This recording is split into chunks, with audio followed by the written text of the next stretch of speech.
pasiteri wawe arimo arakuzuzamwo inyigisho zipfuye zivuga imigisha, nawe muri wewe wuzuye ibyaha bitandukanye. Arimo arakwigisha inyigisho zitandukanye n'iby'Imana. Yamara icyo Imana igushakaho nuko we wakwihana ugatunganya ubugingo bwawe. Ndakubwiza ukuri mwene data, ese wakwihanya ukava mu byaha urimo? Ese kuri kurakora umurimo w'Imana kandi wambaye umwenda wanduye ugira ngo uzahembwa? Indirimbo zanyu ntizinezereza Imana kubera ko ibabonamwo ibigirwamana muri mwebwe. Yesu nashimwe nshuti z'umusaraba. Ndabaramukije mwese aho muherereye. Bene data, reka ndababwire,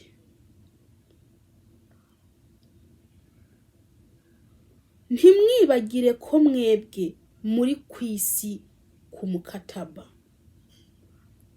Umukataba mwahawe n'Imana mutabanje kuyigisha inama, ariyo bwite yabahaye umukataba. Umukataba wo kuguha itariki n'umunsi n'igihe cyo kuba mw'iyi si. Mbese ko mwabyibagiye? Ko mwibagiye ko umwanya n'umwanya uwo mukataba urangiye, ko Imana yabakura mw'iyi si itabanje kubagisha inama?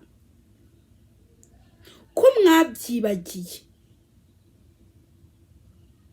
Bamwe bariko barigira nk'abantu bazaguma mw'iyi si, yamara igihe kizagera bakayivamwo. Ariko se niwayivamwo waranse, mbese niwayivamwo waranse Kristo, waranse kwihana, uzi ko uzaja hehe?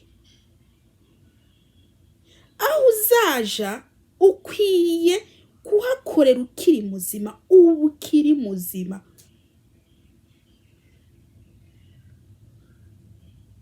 Mureke gusinzira bene data. Nimba mubona ko imbabazi ubu ziriho, hazagera igihe zivanwaho. Nimba mubona ko ijambo ry'Imana ry'ukuri muryumviriza, hazagera igihe rihagarare. Ngo hazaba inzara n'inyota by'ijambo ry'Imana, kuko banze kurirondera bigishoboka. Bazagira inzara n'inyota, hazaba inzara n'inyota by'ijambo ry'Imana. Yamara abantu bazashaka ijambo ry'Imana bari buri. Ntubona ko ubutumwa bwiza buri ko burakubwira ko ukwiye kuva mu nzira zawe mbi ukabukwepa maze ugaca wirukira imigisha?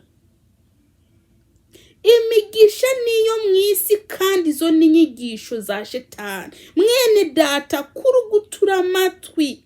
Izo nyigisho z'imigisha ni inyigisho za Shetani. Ashaka kubigisha inyigisho zipfuye kugira ngo mwebwe mugume hahandi, kugira ngo muri mwebwe mwuzuze mw'imigisha, hakwivana mw'ibyaha bibarimo. Haleluya.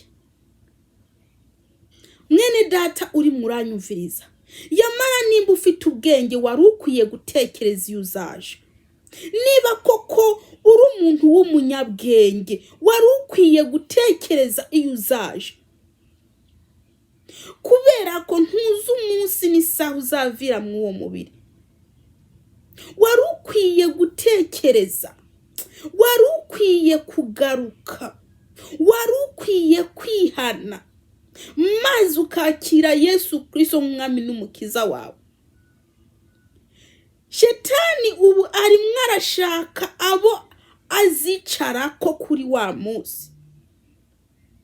arimwo arashaka abo azarimbukana. Mwene data, wari ukwiye kumva ndakwinginze, wari ukwiye kumva ndakwinginze. Shitani ntababeshe, shitani ntababeshe. Nimwihane muve mu byaha, nimwihane muve mu byaha, mureke kwivayanga mu byaha. Yamara umuntu wese adashaka kwihana azarimbuka. Abo bantu bakwigisha imigisha ukwiye kwiruka ukabahunga, kubera ko izo n'inyigisho ziyobya. Imana ishaka ko wumva inyigisho igukiza ubugingo, igukiza umutima, ikubohora umutima ntuzurimbuke. Yamara urimbutse byababaza Imana, urimbutse byababaza Imana, kandi ufite amatwi yo kumva, ufite amatwi yo kumva. Mwene data, nimwihane muve mu byaha. Dore igihe kiraje cyaka nk'itanure, abibone bose n'inkozi z'ibibi uzabatongora, nta n'agashitsi cyangwa agashami uzabasigarana. Iryo jambo riri muri Maraki. Bene data, ni kubera iki munezezwa no kurimbuka, kandi muzi ko umuriro atari mwiza? Kandi muzi ko umuriro atari mwiza.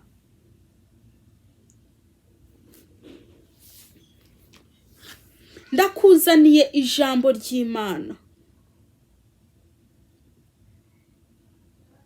ndakuzaniye ijambo ry'Imana rivuga ko ukwiye kwiyambura iyo myenda yanduye wambaye. Ukwiye kwiyambura iyo myenda yanduye wambaye.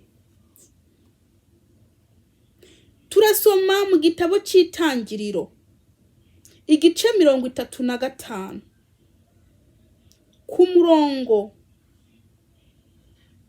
wa mbere tugeze ku wa kabiri. Itangiriro igice 35 ku murongo wa mbere tugeze ku wa kabiri. Bene data, muranga kumvira Umwuka Wera, muranga kumva ikimana ibashakaho, yamara muzataka bitagishoboka, muzayishaka mutakiyibona. Muriko muranga kuyishaka ubu bigishoboka, ariko muzayishaka bitagishoboka, bitagishoboka kwibonwa. Ubu murasinziriye itiro ryo mu mwuka. Ubu shitani yabashize kw'igitambara c'uruhumye, yamara uwo shaka yakanguka, kubera ko igihe kiraje, igihe kiraje gikomeye mwene data,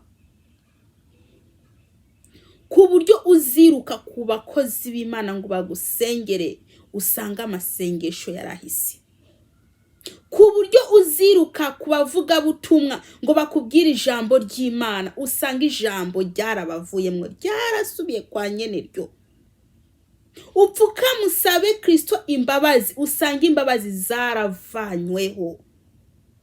Uhamagara amaraso ya Yesu Kristo ngakubabarire usanga ayo maraso ya Yesu Kristo yarahagaritswe, kubera ko igihe cyo gukora kizaba carangiye.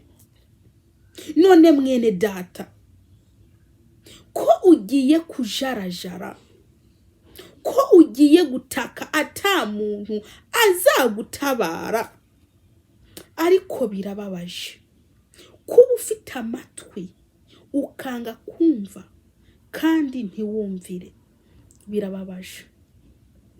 ibyo muri ko murirukamwo n'iby'isi, muri ko muriruka mu by'isi, mukibagira ko umwanya n'umwanya mwapfa n'ibyo by'isi mutabibonye. Ese mwakwiyumviriye koko, mwakwiyumviriye mukagarukana ubwenge. Reka ndakubwire, uwo pasiteri wawe arimwe arakwigisha ngo imigisha, nta juru afite yo kugutwaramo. Kandi ikindi nanakwibutse, ntago azaza kukuburanira, ntazaza kukuburanira kuri wa munsi. Pasiteri wawe arimo arakuzuzamwo inyigisho zipfuye zivuga imigisha, nawe muri wewe wuzuye ibyaha bitandukanye. Arimwe arakwigisha inyigisho zitandukanye n'iby'Imana. Yamara icyo Imana igushakaho nuko we wakwihana ugatunganya ubugingo bwawe. Dusenge Imana. Dusenge Imana, Imana itugire neza. Dutangire ijambo ry'Imana. Data wa twese uri mu ijuru, ndagushima ndaguhimbaje, ndagushima ko aya magambo ugiye kuduhereza. Ndakwinginze ugire neza abantu bawe, ndakwinginze Data wa twese urugi ku Mwuka Wera, kugira ngo Mwami Yesu Kristo nasame nawe avuge. Uri Uwiteka niryo zina ryawe. Haleluya. Data wa twese uri mu ijuru, ndakwinginze Yesu ubane nanjye, ndirukanye shitani n'abadayimoni mu izina rya Yesu Kristo. Ndakwinginze Yesu Kristo habwe icyubahiro, ni mu izina rya Yesu Kristo. Amen. Umuntu wese afite Bibiliya niyisomere. Dusome mu izina rya Yesu. Imana ibarira Yakobo iti, va hasi uduge i Beteli, ugerereyo, unyubakire igicaniro jewe Imana nakubonekeye igihe wahunga Esawu mwene nyoko. Ku murongo wa 2 ariho ndiko ndashaka. Maze Yakobo aca abarira abiwe n'abari kumwe nawe bose ati, nimukureho ibigirwamana by'abanyamahanga biri muri mwebwe, mwihumanure, mwambare izindi mpuzu. Haleluya. Haleluya. Yesu Kristo natugiye neza. Ati nimukureho ibigirwamana by'abanyamahanga biri muri mwebwe. Ngo nimukureho ibigirwamana by'abanyamahanga biri muri mwebwe. Mwene data warimitse ikigirwamana muri wewe. Warimitse ikigirwamana citwa ubusambanyi. Warimitse ikigirwamana citwa uburyarya. Warimitse ikigirwamana citwa ububeshi n'uburozi bwose no kwambara ibinigi byose. Ibyo byose n'ibigirwamana wambaye. Kandi ibyo byose ukabikora witwa ngo uri umukristo, ukanabyivugira ko uri umukristo. Yamara imyenda wambaye yanduye, mukavuga ubutumwa imyenda yanyu yanduye, mukaririmba imyenda yanyu yanduye, mbese mukanadiakona imyenda yanyu yanduye, kandi mukumva ko ataco ibabwiye. Reka ndakubwire mwene data, niwikure iyambure izo myenda mwambaye yanduye. Kubera ko umuntu wese yambaye umwenda wanduye nta juru afite. Yamara urimo uririmbura wewe ubwawe, urimo urijana mu muriro. Ufite amatwi, waranze kumvira Umwuka Wera. Umwuka Wera yaragusuye muri wewe, iyo ugiye gukora icaha umwuka wera gutera ubwoba kugira ngo ntugikore, ariko ukagikora. Ndakubwiza ukuri mwene data, ese wakwihanya ukava mu byaha urimo? Ese kuri kurakora umurimo w'Imana kandi wambaye umwenda wanduye ugira ngo uzahembwa? Ntabwo uzigera uja mu bwami bw'Imana. Yamara umuntu wese afite amatwi akwiye kumva, yewe ni wumve ntuzurimbuke. Nimukuriyo izo mpuzu zanyu zanduye mwambaye. Imana yirikira bareba, ikabona muri ko muraririmba. Indirimbo zanyu ntabwo zihimbaza Imana, indirimbo zanyu ntizinezereza Imana, kubera ko ibabonamwo ibigirwamana muri mwebwe. Mwimitse ibigirwamana, mwimitse ibigirwamana. Bene data nshuti z'umusaraba, ndakwingingira kwihana bigishoboka, ndakwingingira gushaka Yesu bigishoboka, ndakwingingira kumushaka. Wegera Imana nayo izakwegera, nimuyishake nayo izaza. Mureke gukora ibintu bibi, mureke kwiba no kwica, mureke gusambana kwikinisha, mureke kwihindura igisuko mukureho, kubera ko igisuko ni ca Shetani. We uri muranyumviriza ugishira igisuko ku mutwe. Mwene data, ano magambo ndiko ndakubwira azagucira urubanza kuri wa munsi, kuko ntabwo uzaja mu ijuru ufitiye Shetani ideni. Ibyo bisuko muriko murishira ko niby'ikuzimu, muriko murapinga Imana uko yabaremye. Ayo mapudre yose mwisiga, nta mukristo akwiye kwisiga ipudre. Mwene data ni wihane, dore ndakwinginze nureka ibyo bintu kugira ngo ntuzurwe mu muriro. Bamwe muri ko muragenda mu masaro ngo bariko barabakurura imishatsi ngibe miremire, bakoresha bya byuma by'abazungu. Yamara ni binyamahanga. Yewe mwene data ni binyamahanga, ndakwinginze ni binyamahanga. Mureke kwishira kibinyamahanga, ibigirwamana by'ibinyamahanga. Ndabinginze ntimuze murimbuke. Imana yandemeye gusemerera, Imana nge yanzaniye mwisi gusemerera, ngo ndakuburire wewe mwene data. Dore reka ndakubwira ibyo bintu muri ko murishira ko nibinyamahanga ni mubireke. Imana yafashe umwanya wayo wo kukurema wewe, ikurema mu ishusho yayo kandi gukunze. Ariko icyo uri murayihemba nukwihindura, nukwikuraho ubwiza bw'Imana, nukwiyambura ubwiza bw'Imana, nukuzana ibinyamahanga uvyishirako. Imana irababara iyo ibona umuntu yaremye ari mwarihindagura. Mwene data va mu byaha. Kino gihe tugezemwo n'igihe cyanyuma. Dore Yesu araje anatinze gato urupfu rwaza rukagutwara. None wajahe? Yewe munyabyaha uri muranyumviriza, waja hehe ko wumva ubutumwa bwiza ukanga kumva, umutima wawe ukawukomantaza? None uzaja hehe Yesu niyaza? Ngo nimwihane kuko ubwami bw'Imana buri hafi. Nimwihane kubera ko umwami Yesu aje. Mwene data uri muranyumviriza, niba ufite ubwenge, ukaba ufite ubwenge buzima kandi bukora, ndakwinginze uve mw'iyo myanda urimo. Ugenda wambaye umwenda mubi utakubereye. Uwo mwenda w'ubwibone ntago ukubereye.